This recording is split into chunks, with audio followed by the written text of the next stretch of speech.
The great state of Mississippi, Congressman Michael Guest joins us. Congressman, how you doing this morning? Great. Good morning and happy Friday.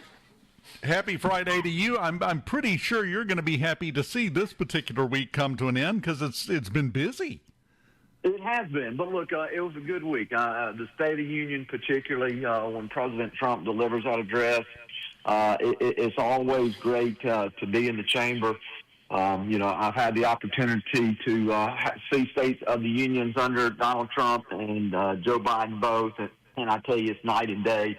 I thought the president did a great job Tuesday night. I agree with his assessment that the State of the Union is strong. And not only did I agree with the policies and the accomplishments that the president laid out, but it was also amazing just to be in the chamber, to get a chance to see the hockey team that won the gold medal the weekend before, this past weekend over Canada, in that dramatic overtime win, the first gold medal win for the men's hockey team since the Miracle on Ice 1980, to have them come into the chamber and us to have the opportunity to cheer for their success. Then to have not one but two individuals presented the Congressional Medal of Honor during the State of the Union, the helicopter pilot who flew the mission in Venezuela that resulted in the capture of Nicolas Maduro, and then a 100-year-old former Air Force pilot who flew in both Vietnam and also flew in the Second World War. And then to see the individual from the National Guard who was shot when he was patrolling D.C., to be presented the Purple Heart. So those were really several amazing moments, four amazing moments that were spread out throughout the president's speech.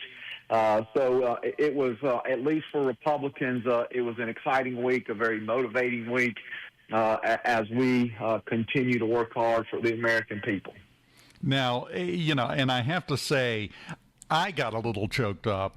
Royce Williams was the 100-year-old veteran that received the Congressional Medal of Honor. It was refreshing to see the majority of the floor give him a standing ovation when he received it, because I can't envision anyone seeing that and just sitting there with a sour face. But that's what the Democratic side of the chamber seemed to do for most of the night. You're right. There were a few moments of bipartisanship. You mentioned that. We also saw when the hockey team, when they were introduced, you saw pretty much every individual throughout the chamber. But the majority of the night, the Republicans would stand in support of the president.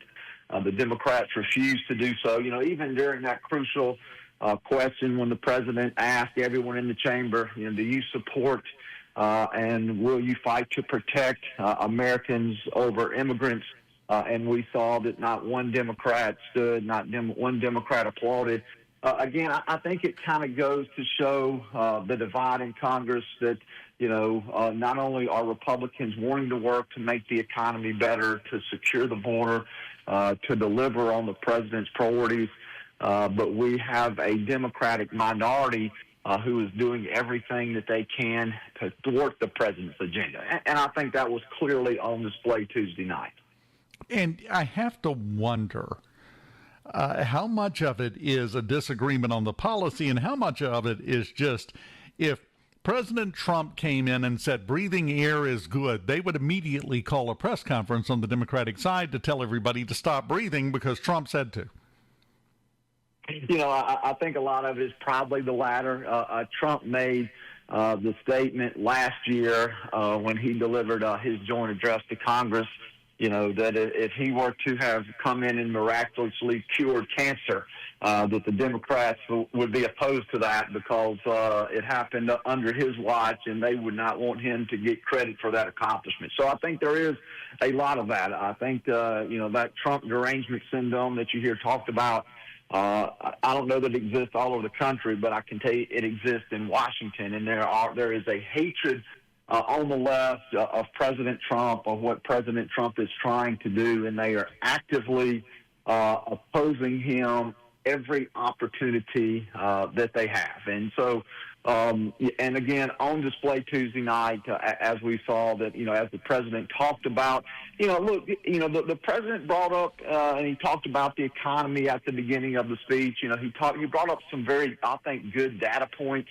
As we look at the economy, he talked about inflation being down, interest rates being down, mortgage rates being down, fuel prices, particularly gas, being down.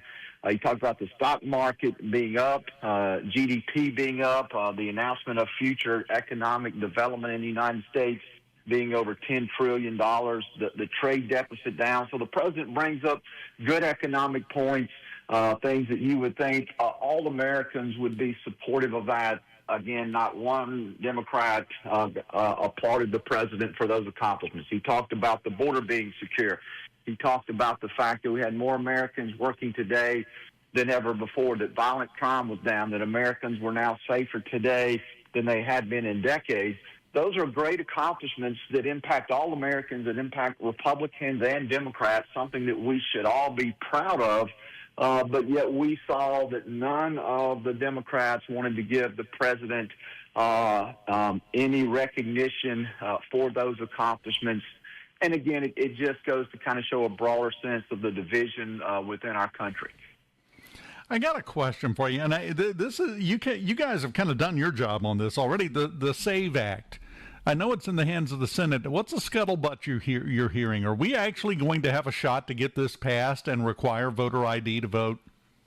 Ultimately, I think that decision is going to be John Thune is going to have to make the decision that he is willing to move the filibuster from the filibuster as it exists now, which is just a voting filibuster, back to what the filibuster originally was at one time, which was a talking filibuster. There has been a request made. Pressure may not be the right word, but we believe as Republicans that the SAVE Act is extremely important.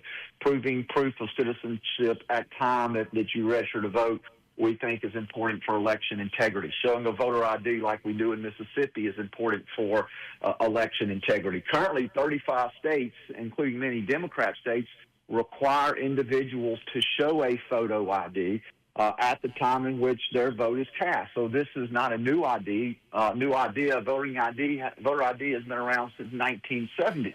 And we as Republicans think that is important. What John Thune is going to have to do to advance that is he is going to have to change the filibuster rule, and he's going to have to revert back to the old filibuster rule, which says it is a talking filibuster. And that's what we used to see in the movies where and we've seen it fairly recently, where we've had members who have stood there on the floor of either the House or the Senate and have spoken for hours at a time. If we can revert back to the old rule, we have an opportunity to get that passed. But this is going to be a decision that John Thune and the Republican majority is going to have to make. I believe that the Mississippi senators would be supportive of that change. But it's going to require a rule change in the Senate.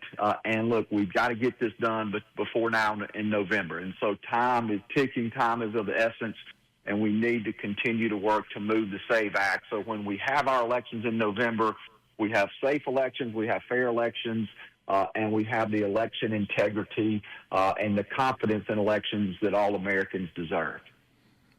Just out of curiosity, what would be the reason to not go back to the talking filibuster? That's the part that confuses me, Congressman. I can't quite figure that out.